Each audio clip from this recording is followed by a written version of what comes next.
Hop, ushbu telefonimizni PUBG da test qilish uchun PUBG yukladik. Hozir sizlar bilan birga kirib ko'ramiz. Video montajsiz, kesilmasdan promo qo'yiladi. O'zingizlar guvoh bo'lasizlar.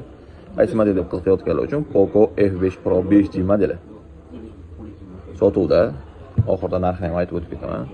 Hozir o'yinga kirib ko'ramiz. FPS ni podдержка qiladi. Taxminim bo'yicha 90 FPS ni podдержка qilsa kerak. Ungacha siz o'z taxminingizni yozib qo'ying kommentariyaga. O'qib chiqishingiz uchun qiziq bo'ladi albatta.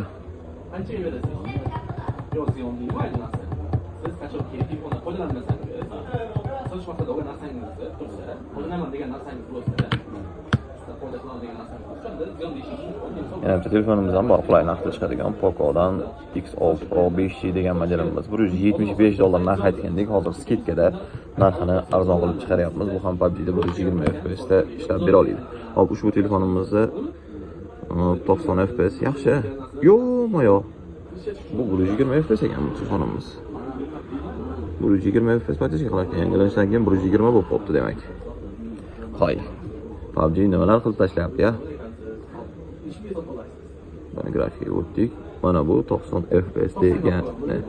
120. Mana bu 60 bo'ladigan bo'lsa, bu 90, bu 120. Ultra Extreme. Hoy. Hozir giroskop qanday ishlaydigini ham tekshirib ko'ramiz, faqat yerga qo'nib olgandan so'ng.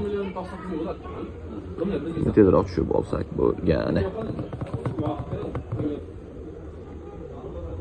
Bu telefonimizni o'zimiz ikkinchi kanalimizga $165 evaziga qo'yilgan edi.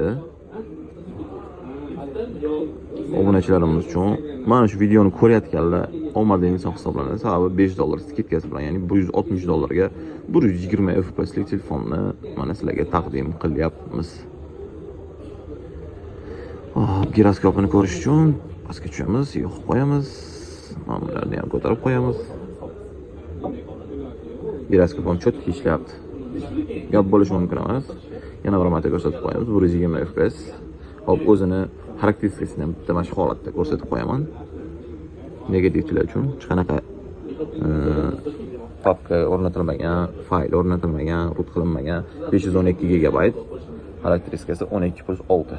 Poco F5 Pro qiziq bo'lsa tez aloqa chiqib qo'yasizlar.